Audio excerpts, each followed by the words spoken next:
Hello, Canucks fans, and welcome back to another episode of Canucks Conversation, a Monday edition of Canucks Conversation. It is brought to you by Bet365. Open an account with Bet365 today and bet on a huge range of markets. Whatever the moment, it's never ordinary at Bet365.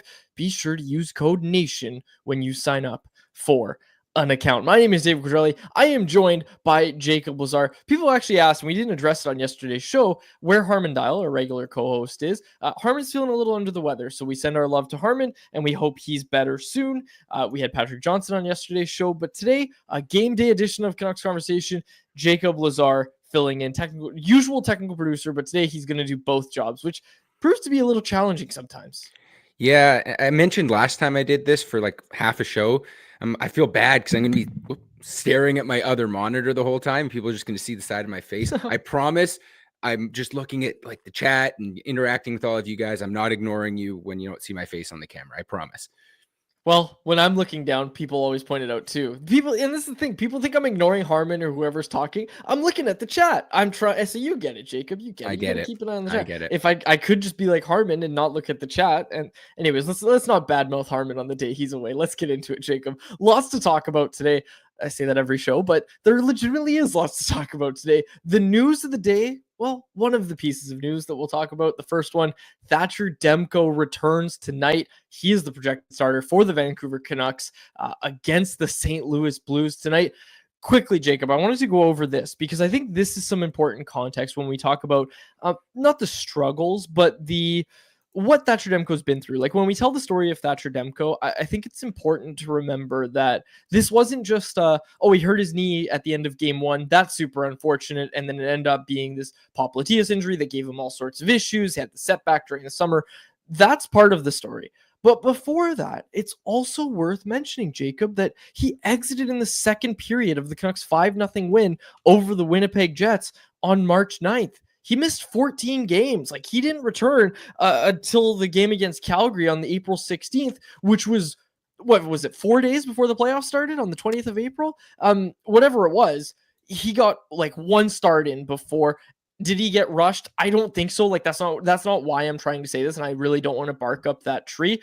I think Demko himself would tell you that in the past he has rushed. I don't know if that was what happened that time, so we're not going to spend too much time talking about that, but I do think it's important context that this guy has been through so much to even get to where he's at now.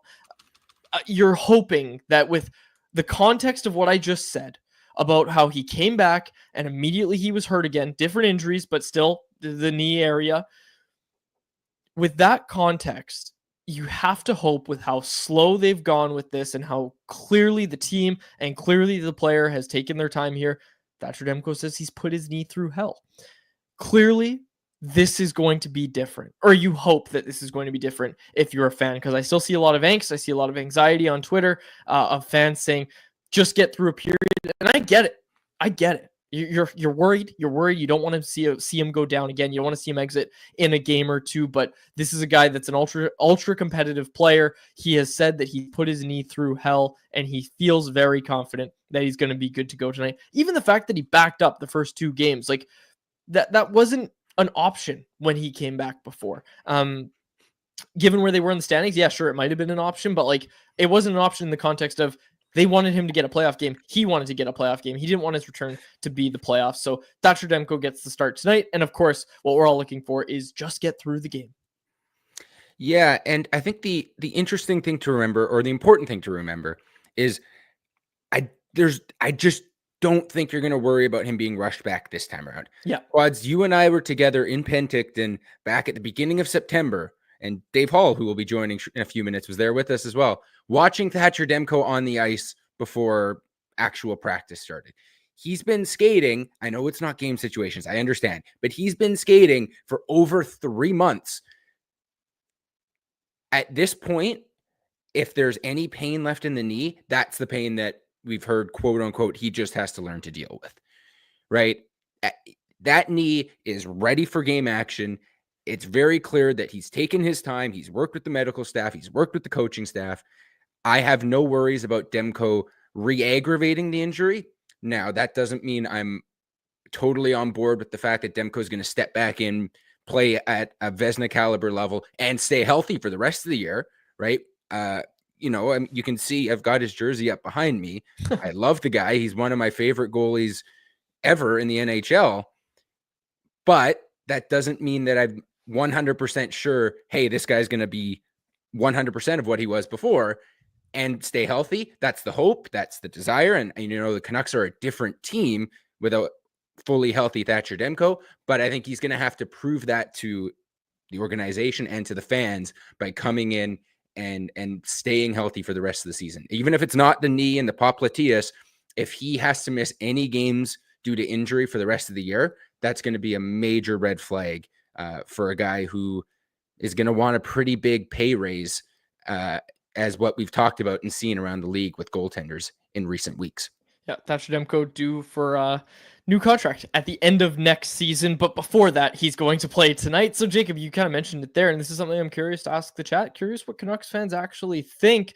What are you expecting from Thatcher Demko tonight? Because he said, yeah, I'm going to put my knee through hell. I'm going to do this. I'm going to do that. But another thing that he said after that first media bailout at UBC, Jacob, was that he's not expecting much. And he needed to, I believe the word he used, he needed to make it okay with himself that he wasn't going to be himself right away. And he wasn't going to be quite at that level. Now he's had 2 games where he was the backup. He got to go do a lot of warm up. He got to do his full movements. And again, I think the fact that there seems to be, at least he hasn't said anything yet, there seems to be no pain after these sessions, these practices where he's putting the knee through hell and not feeling pain. That's a great sign. And maybe he's not being honest. Of course, I'm sure someone's going to say that, but after the game, like that'll be a very curious question. Very interesting question to ask is, how does the knee feel? And I'm sure it'll be the first question that Thatcher Demko's asked, or maybe the second one, maybe the first one will be, how did it feel to get back in there? Because I'm sure it's going to feel great for Thatcher Demko to lead his team back out on the ice tonight for the first time since game 1 of the playoffs. And ultimately, be excited. Be excited, Canucks fans. There was serious, well, I don't want to call them serious. There was people who were wondering if he would even play this season, given the nature of this injury, given what we heard at training camp. There were people that were wondering if he was even going to be able to play this year, and who knows what the future was going to hold. It is December 10th. Thatcher Demko is starting for the Vancouver Canucks. It's a good day, if you ask me, and it's an even better day because JT Miller skated today for the first time, skated with the team for the first time since his leave of absence in mid to late November. Jacob, I think we have a video here as well. This is JT Miller on the ice at Rogers Arena, courtesy of our pal Jeff Patterson over on the Canucks Army YouTube channel. He's doing line rushes. He's a full participant. He's skating around, talking to Rick Tocchet. Something interesting that Tocchet said after morning skate today, Jacob, was that he didn't say constant communication, but he said he was in enough communication with JT. And he says, yeah, like we text at night, all this sort of stuff, and basically just said it was normal. And you even see this video giving him some pointers and talking about deflections at the net. Like, this is great. This is great news. JT Miller's back. He's going to speak to the media tomorrow. So folks, I know you're wondering why we're not having a reaction to what he said. He's going to speak to the media tomorrow. We're obviously going to be waiting patiently to hear what he has to say. And hopefully Harmon's back to help me react to that tomorrow. But we will have that audio tomorrow on this show, and we will talk about it, I'm sure, at length as JT Miller. And again, we don't know how much he's going to open up, what he's going to say. We don't know. But obviously, everybody is curious, and everybody is itching to see him get back into the lineup. Obviously, we were thinking he was going to be back on Wednesday at practice, but he's back a day early at morning skate. For those asking, he is not playing tonight against the St. Louis Blues, but a welcome sight at morning skate nonetheless. Okay, speaking of good news, speaking of welcome sights, Dave Hall joins me now. Canucks Army's prospect guru, Dave Hall. Oh,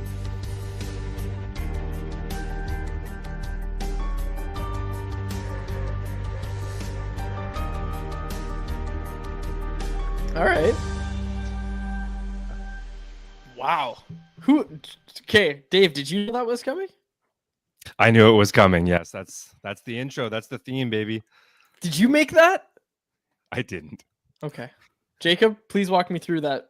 No, it was I wanted Dave to get himself an intro. He's a fan favorite on Canucks Conversation, and I figured, hey, you know what? Let's go with something private investigatory. He's our prospect analyst, prospect guru, and he's gonna he's going to investigate what's going on down on the farm. So just decided to try something new. I like it. Some breaking news right now, courtesy of our pal Irfan Ghaffar of Rinkwide. You should listen to Rinkwide after the game, folks. But sounds like Eric Brandstrom is going to be a healthy scratch tonight for the Canucks. Mark Friedman will draw into the lineup, and he will play with Vinny Desharnais. Dave, first question. How's Mark Friedman looked this year down in Abbotsford? Well, he was injured for quite an extended time there, but to be honest, like when he goes down to the AHL, it's hilarious because it just goes to show the difference between the American League and the NHL. Because when Mark Friedman goes down to the American League, he's an all-star. And we saw Brandstrom go down for 2 games of what he was doing down there. Mark Friedman, while it wasn't Eric Brandstrom-esque, it's pretty impressive. I mean, he was playing forward at one point, so yeah.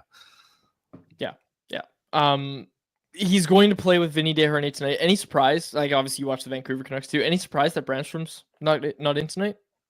Yeah, that's a huge surprise to me. I mean, Vancouver needs puck movers, and he's one of the few that can on the back end. So I'm definitely a little shocked to hear that, especially if it's a healthy scratch. That's a bit of a head scratcher, but I will say this: we were talking about Tyler Myers, Carson Soucy, those two specifically, and even Noah Juleson to some extent, really elevating their game since Filip Hronek's gone down.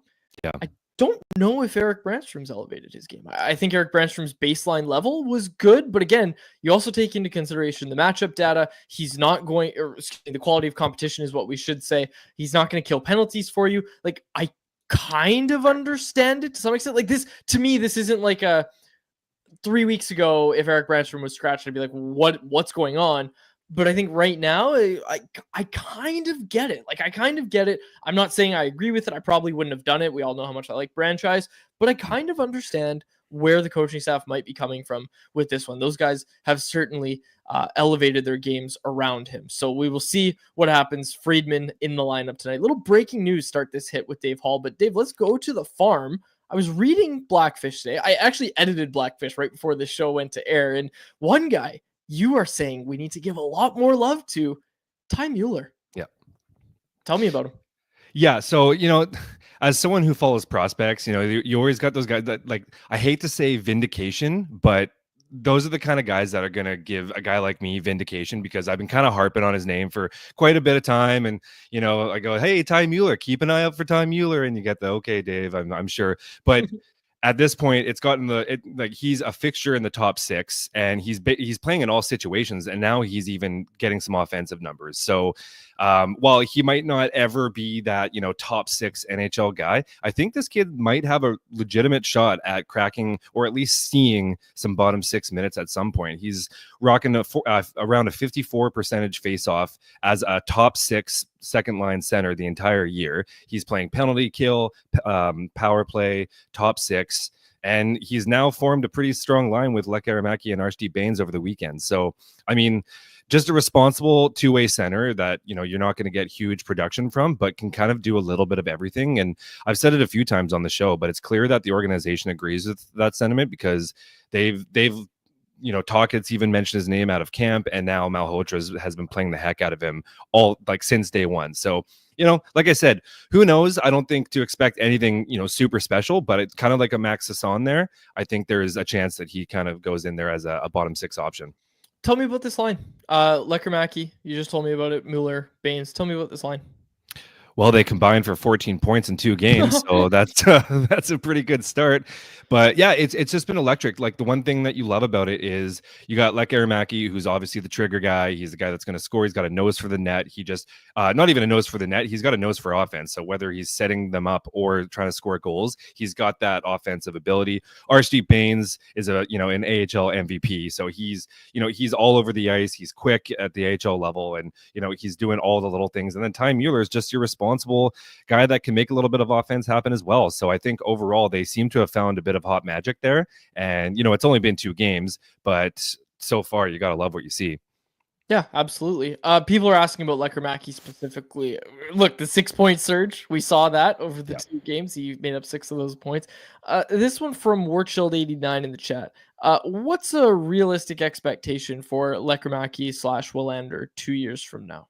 Oh, yeah. I mean, I don't know, with Lekkerimäki, I think it's safe to say at this point that he has definitely top 6 potential. Yes, he's got to work on his his overall strength. He's got to get a bit of a quicker first couple steps there. He's not, I wouldn't call him explosive, so there's definitely things that he needs to work on. But let's be real, he's already scored his first NHL goal. Like, he has a nose for the net.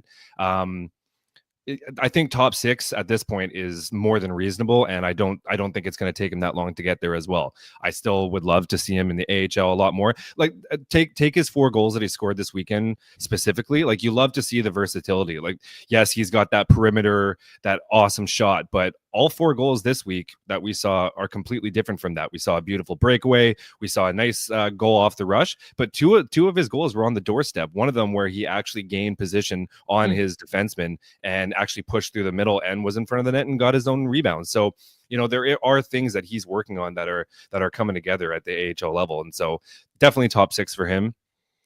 And with Willander, I just put out a piece on Canucks Army earlier this week, kind of talking about his game. I've really liked what he's done this year. Obviously, the shutdown ability has just always been a thing. That's going to be his calling card. He's a shutdown two-way defenseman, but definitely treading towards the shutdown ability. But his ability to, like, honestly just carry the puck has improved immensely this year. That was one thing last year that was kind of lacking, is just he kind of had tunnel vision a bit, and he made some very questionable plays, whether it was on the breakout or just with possession. So this year I've really liked what he's done with his offensive game, and so I don't see why at this point a top 4 defenseman is out of the question. I don't know if it's next year. I think by mid-time next year, I wouldn't be surprised if he's in the top 4 on that right side. And for me, I would love, like everyone's talking about the Quinn Hughes, Tom Willander top line. I actually like Willander being on that second pair, because having a skater like Quinn Hughes on the top line and then a skater like Tom Willander on the second pair is just, it's a beautiful thing. So I think top 4 is definitely in reach with Tom Willander. Quickly on Lekkerimäki, I want to go back a bit to what you just said. Okay.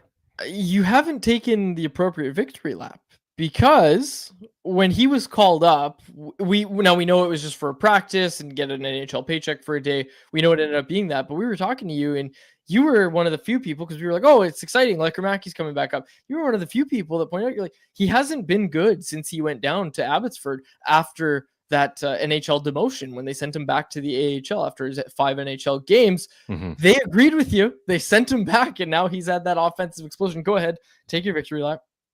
Yeah, hey, we talked about vindication earlier, and that's exactly what it is, baby. I mean, look, I watch all Abbotsford games. Like, there's no way to sugarcoat it. He wasn't that great. Not only was he not scoring goals, he had 1 goal in the 4 games leading up to his surge this weekend, but he just, at no point did he ever have that one moment that was like, oh yeah, John Lekkerimäki. He was, I don't want to say non-noticeable. He just, he was obviously trying to go from, try to revert back to the AHL, which are 2 completely different games. Like, make no mistake about it. The AHL and the NHL are 2 completely different games. And it is tough, going back and forth, whether you're a netminder, whether you're a defenseman or a goal scorer. Like, it's not easy. And the ultimate reason why I didn't like him going up in the first place, like, yes, we love that he's going up to the NHL. Like, he's scoring goals, so you want to give him that nice little gift. But at the same time, he missed the first few games with injury. He was fine. He didn't score in the first couple games. He was finally just starting to get his rhythm, scoring goals. And then he goes up to the NHL, which again is fantastic. But now he's constantly worrying about what Rick Tockett's thinking about him. He's been put in the bumper situation, which he's not been used to this year. And so, he spends 2 weeks kind of just stressing about his game. Not that he looked like he was stressing, but I'm sure he was in the back of his mind thinking about what Rick Tockett's thinking. And so now his rhythm is completely off. And so he goes back to the American League. And that's why for me, I don't know if I like the yo-yoing in between. Like, I'm fully on board with him playing the NHL, but at the same time, as they say, let him cook, if the Canucks are winning games and they're scoring goals, I don't see the point on rushing him. And that's just my opinion. But this is a question about another defenseman. We talked about Willander. Another question here. This one from Karn in the chat. How far away is Kirill from playing with the big club?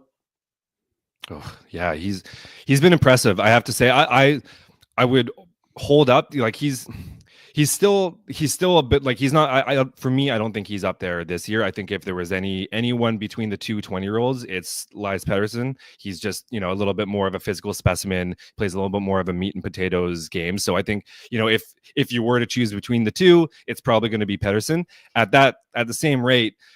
It's just been incredible what he's been doing. He's just been slowly but surely moving his way up the ladder, and now has taken over the PP2 on that Abbotsford power play. And he's just so smooth at the junior level. He just has this like calm and composed demeanor about him. And when he's doing that transition out of the zone, it's just so smooth, and he doesn't really panic.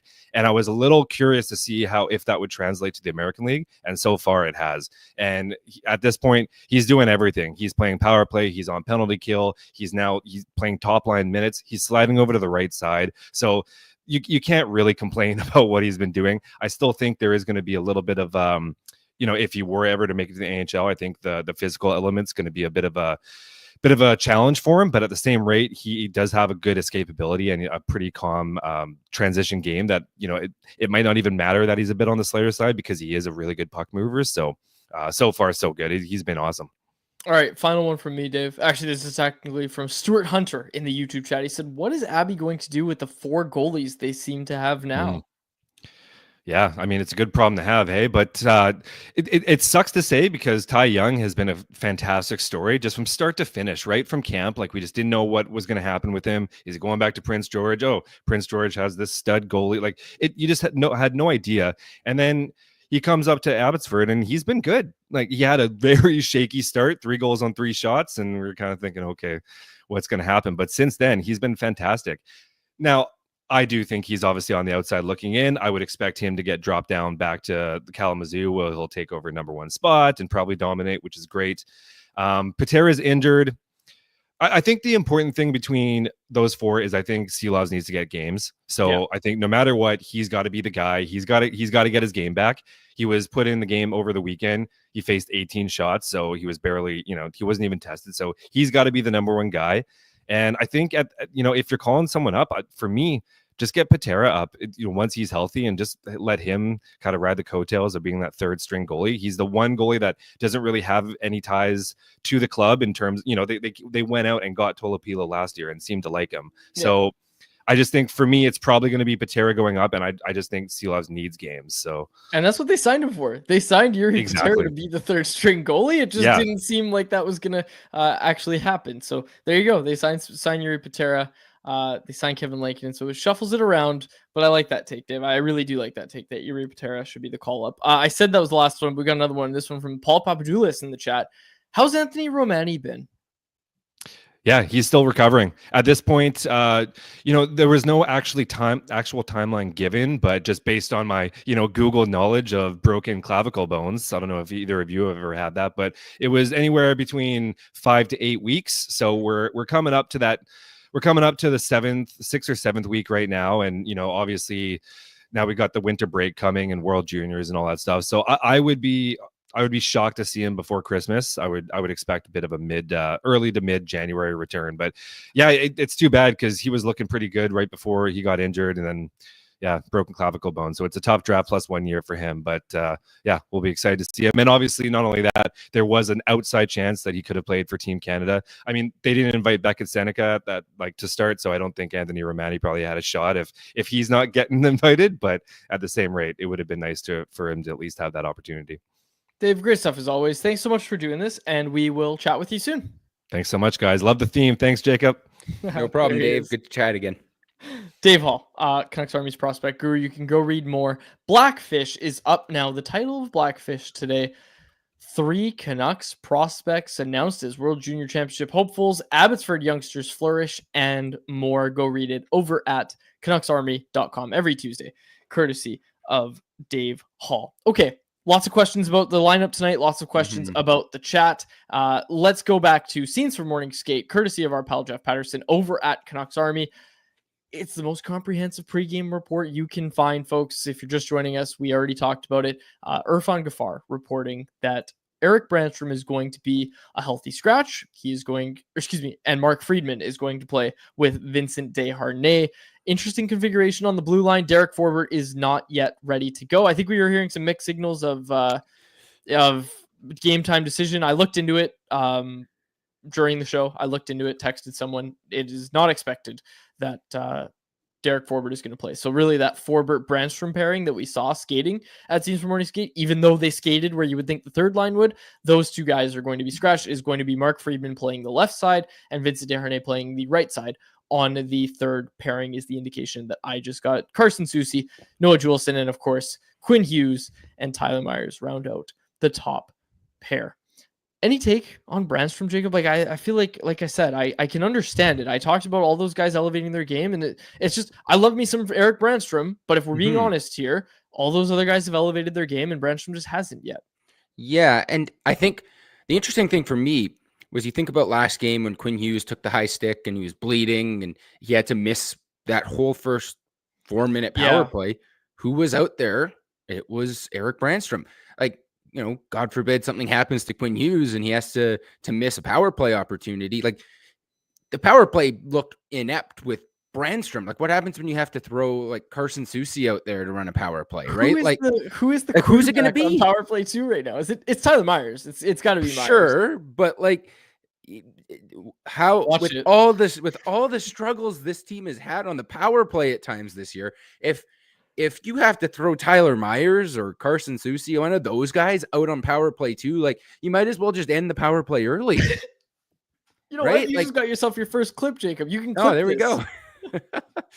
But that's why I think, like, as much as Brandstrom maybe hasn't elevated his game since Hronek went out, if you're just expecting him to be that number 5-6 bottom pair defenseman, but he still has the puck moving ability and the ability to play on the power play, it's questionable as to why he came out. And it's likely only going to be for one game. I would imagine we see him again. Reset. I view it as a reset. Sure. But still, you know, we just saw what happened on the power play when Quinn Hughes had to miss half a period and it didn't look pretty. Calcio Storico in the chat has the solution. He said Quinn Hughes on 1 and 2. Just put Quinn Hughes out there. And look, Tyler Myers on a power play, you want him at the net front. You want Tyler Myers at the net front on a power play rather than quarterback. But we'll see. We'll see if PP2 gets over the boards. I'm actually really looking forward to it. I hope that happens at some point tonight. Of course, not for the reason of Quinn Hughes going down with any sort of injury. If you're just joining us, Thatcher Demko, a lot of listeners tuning in right now. Thatcher Demko is starting tonight. It's the return of Thatcher Demko, his season debut. It's good. It's just really good. It's a really good day that Thatcher Demko is back. I mean, we talk about this all the time, how it's, you know, it's this you're in media. It's hard to be a fan of the team at this point, right? It's your job. You are a fan of players. You're a fan of individual players. And I think that's the way I kind of approach it. I like watching Thatcher Demko stop the puck. Sue me. I like watching Thatcher Demko stop the puck. And again, you're a fan of the players, not a fan of just Canucks. We certainly know that. But that's what I mean is, like, you know, I'm not a Flames fan per se, but I believe in my Wagon Flames because I like some of their pieces.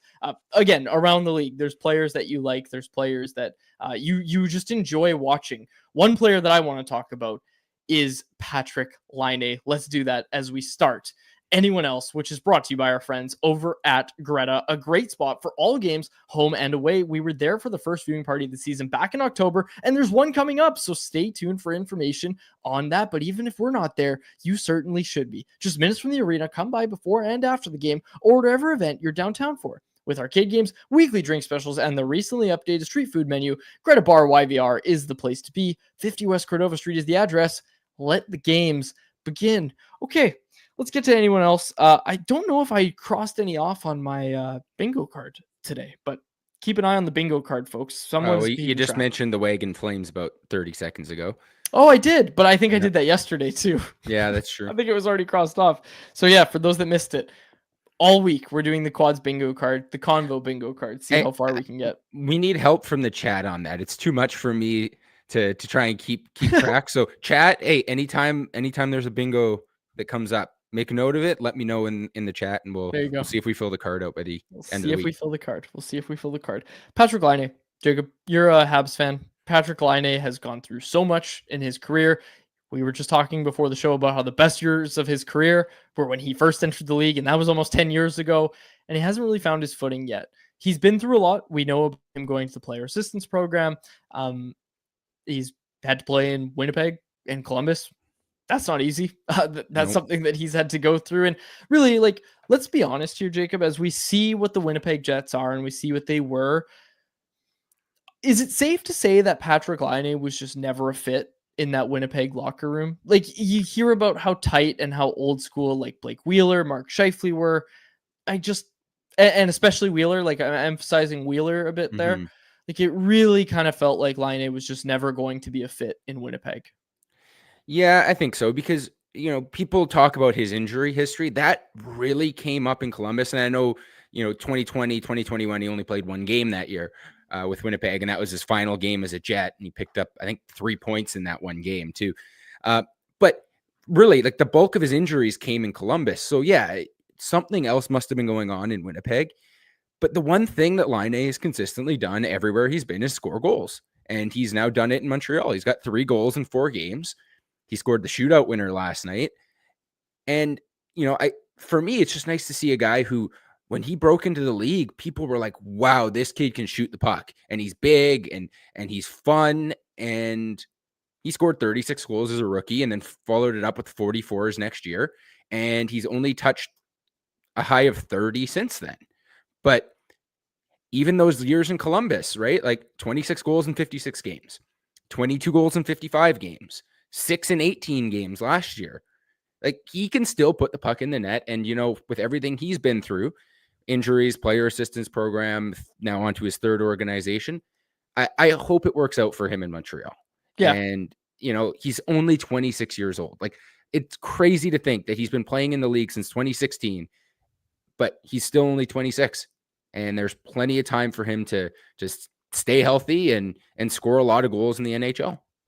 And I was talking about players I'm a fan of. Patrick Laine is one of them. Like, I'm such a fan of Patrick Laine. The way he rips the puck is just like, it's special. It's special. There's a reason that not many guys can do that. It's because it's really hard. It's really hard to shoot a puck the way that Patrick Laine does. He's up to 3 goals in 4 games with the Montreal Canadiens, including last night against the Ducks. Again, I feel like I do this every Tuesday, but these Amazon Prime broadcasts are phenomenal. If you haven't got the chance to watch one, folks, even if it's not your favorite team playing, I know this is Canucks conversation, we'll talk about the Canucks, but if you're just a hockey fan, and to be completely honest, this is probably the most hockey I've ever watched. Like, you know how I always have a baseball game on during the summer? Mm-hmm. It's been like, even non-Canucks game nights, I've had games on. I've had multiple screens going. I'm trying to consume as much hockey as I can. And to be honest, I don't know what's shifted for me. Like, I don't know if maybe I've just had some more time on my hands or what's shifted, but I've enjoyed the Amazon Prime broadcasts. I think there's enough really good storylines around the league that I think the games have been fantastic, Jacob. Like, I think this is one of the best starts to an NHL season we've had in a while. Again, I know we talk about this Turtle Derby, how nobody's really pulling ahead. I like that, though. Dare I say that's good for the game? Like, I'm enjoying that I throw out a Bet365 bet of the day and a plus 300 underdog beats a favorite. Like, I like that. I like that we're seeing trades. I like that we had a Mackenzie Blackwood trade to talk about yesterday. I like that Colorado had problems to start the year, and now this team that was projected to be so good, they're going to fight, and they're going out and making a trade for a goaltender. That's good for the game. Like, that's more fun than, Kilmakar's on pace for 140 points. Nathan McKinnon's going to run, or Connor McDavid's going to run away with the Hart Trophy because he's on pace for 160. Like, it's better for the game when, and I'm not saying it's better when good teams have bad starts, but storylines. We like storylines. And I mean, never a dull moment in Vancouver. That's what we always like to say, but It feels like there's been a lot around the league that's genuinely just interesting. And again, like last night, you know what I was watching for, Jacob? Like Jacob Trouba. Like Jacob Trouba's in Anaheim. What did that look like? All that sort of stuff. Like, I'm curious about the Ducks, like the Habs. I never thought I'd say that, but like, I'm watching these teams and like, it was a fun game. It was a fun game last night. So folks, I urged you last week to go watch Teddy Bear Toss game. If you haven't already, I'm still urging you to do that. But another thing I'm urging you to do is just watch some games. Like I'm just really enjoying the NHL this year. Like, I think the games have been phenomenal. I think the league's in a really good spot in terms of the product that's on the ice. And I think the season has just been super entertaining to this point. I think that's just the easiest way to sum it up. And I think a big thing too is the bad teams don't feel like historically bad like we've seen in the past. I mean, last year, the start that the Sharks had, right? Like, it was a guaranteed 2 points unless you were the Edmonton Oilers there and they got coach's job. But like even the bad teams feel borderline competitive, right? Like maybe with the exception of Chicago, just because Bedard's been struggling, but like the Columbus Blue Jackets are at the bottom of the Metro, and we just saw them in Vancouver, and they looked like a competitive hockey team.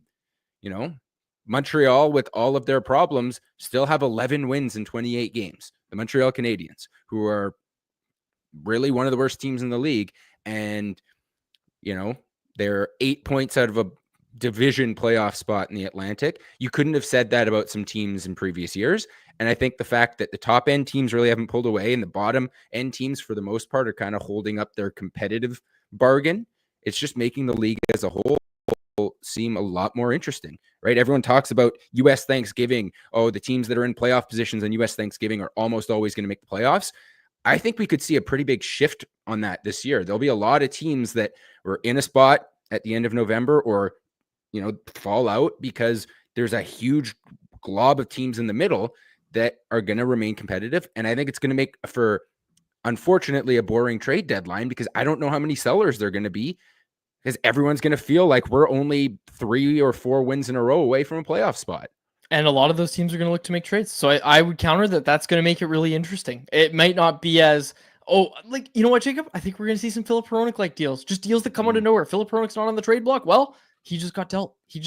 So I would say that maybe that's an outcome of it. Quickly on this conversation, though, I was just looking, the points percentage. We're not using points. We're going to use points percentage. At this time last year, there were 2 teams, the New York Rangers and the Boston Bruins, with a 750 points percentage. Vegas with 741, LA with 720. Okay. This year, only the Washington Capitals and the Minnesota Wild have a 741. Everyone below that is under 700. Just 2 teams. Again, 2 teams we did not see coming, whereas last year it was the Rangers and the Bruins. 2 teams that we did not see coming in the Minnesota Wild and the Washington Capitals at the top of the NHL standings. And even when you look at the bottom, you brought up the bottom as well. This year, 2 teams with a 357, everybody else above 400. Those 2 teams are the Nashville Predators and the Chicago Blackhawks. Similar. Maybe we expected the Blackhawks to be bad. Nobody expected the Nashville Predators to have the worst points percentage in the entire league on December 10th. And when you contrast that, like I said, to last year, you had San Jose, Chicago, Anaheim, Columbus, and Seattle on December 10th of last year, all under 400 when it came to points percentage. So this isn't just it looks this way. It feels like it's more competitive. It is more competitive. It is a closer race league wide. You could break down the divisions if you wanted to, but I definitely did want to highlight that it's a close race, and the NHL games right now are super entertaining, in my opinion, as a result. Absolutely. And like we had that crazy start to the season from the Jets, off to the best start in NHL history. And now, like, there were people talking in early November, like, the Jets not only have the Central Division locked up, but they have the first seed in the West locked up. They're not even leading their division anymore. And so we're not even into out, 2025 as soon as I gave them some love and said, "Oh, they're my team," then they started to fall. Yeah. But to me, that's an interesting story, right? That was a team with a new head coach taking over. And yes, he was there as an associate, but a lot of people expected them to maybe be a fringe playoff team. They come off to this blazing hot start and now they're struggling a little. Like, that to me makes for good stories. They still have a plus 28 goal differential. They still have the best goalie in the league. They're going to be a playoff team, no doubt, but can they keep pace with Minnesota and win the Central Division? Like, could a team with the best start in NHL history not finish as a division winner? Like, that is interesting to me. Yeah, absolutely. Absolutely. And I think that's just the thing, is there's so many entertaining things going on around the league right now. So folks, my recommendation to you, of course, you're going to watch Canucks Blues tonight if you're listening to this show, but my other recommendation is just throw out another game. Even if it's Ducks Habs, it was entertaining. It was an entertaining game. Came down to the wire in a shootout. And again, like I said, Patrick Laine secures the winner. Okay. This one from Brad. Which Canadian team is the next to fire their coach? This is an interesting one. Like, I was watching last night and it really feels like let's go through this, Jacob. Let's go through all of the Canadian teams here. It feels like the Toronto Maple Leafs are in a great spot with Craig Berube. He gets a playoff run, so I'm going to take them out of the conversation. Yeah. I'm going to save the other Ottawa team, or excuse me, the other Ontario team. I said Ottawa. So let's talk about Ottawa. To me, like, I hate to say it because I do really like Travis Green. Like, the Ottawa Senators had bigger expectations this year. Now, the thing I wonder about is, do they look internally and say, okay, we had DJ Smith, now we had Travis Green. Like, maybe it's us. Maybe it's the players that we have on the ice. Maybe it's our captain. Maybe it's our defense. Maybe it's the way we scout. Maybe it's this. Maybe it's that. Or are they just going to say, well, it's the coach? Because they already used that card. So I wonder about that, Jacob, that like, that's the only reason that I'd say maybe it's not Ottawa. But I do know, and we all know, expectations were higher for the Senators this year. They've been high for the Senators for a few years, though, it feels, right? And I think it would be pretty harsh for them to bring Travis Green in and then fire him the first year of the deal because it's still not right. But a part of me thinks that, Michael Andlauer, as the owner of that team now, is just like, look, everything that's been going on hasn't made sense. Like, do they just scrap everything and like go into a complete teardown? Like, coach, executives, players, like, at what point does Andlauer just say, look, I inherited a good chunk of this mess. Let's start from scratch. Like, and I wonder if the Canucks are now a blueprint for teams in that position, right? Where they get rid of the GM, they get rid of the head coach. Funny enough, it was Travis Green. But they start to make this organizational shift. Now, who is the man for the job? I don't know. In Vancouver, it was very clear that it was going to be Jim Rutherford, and then it should have been Jim Rutherford. I don't think there's anybody out there, especially in hindsight, but even at the time, I don't think there was anyone that said, oh, don't bring in Jim Rutherford. Don't have this guy run your organization with complete complete control of the team. And we heard all this stuff about ownership wasn't going to interfere and all this stuff. Don't let that happen. I don't think there was anyone out there that was saying that. And certainly in hindsight, I don't think there's anybody sitting there saying that that Rutherford messed up and shouldn't be in the position that he's in. Like, he's done a really good job. So I wonder if an owner like Andlauer looks at the Vancouver Canucks kind of as a blueprint of like, you know what, maybe we don't need to go scorched earth and push this back 5-6 years, but maybe it's 2-3 years of some tough decisions and some, a cultural shift and bring someone in. I don't know who's out there that you'd want to bring in, but I do wonder if that's where we're at with this team. And if I can be completely honest, Jacob, I wouldn't get rid of Travis Green. And I know there's a lot of people that don't like Travis Green, but I don't know. I would bring in a GM, let Travis Green play out the year. Maybe the GM really likes Travis Green and go from there. Like, this idea that, oh, it's December 10th and Travis Green, the Senators aren't doing well, so you have to fire the GM. You have to fire Travis Green. Travis has had 2 months with these guys. He had 2 months with the same group of players that has failed year after year. I don't think the coach is the issue. Now, I'm not going to sit here and say Travis Green is certainly the coach that the new GM is going to want. Let's be honest. We know that's not how the game works. I'll just interrupt you, and Brad pointed it out in the chat, but yet Andlauer did bring in the GM. Staios was Andlauer's guy, and Staios hired Travis Green. So I think if at this point, like, the only thing still remaining from the previous regime is the players. Yeah, right? That's a great way to put it. And I mean, you look at that lineup, and a lot of those guys have been there for a while. I've made my thoughts about Brady Tkachuk clear. I think he's a great player. I think you want him on your team.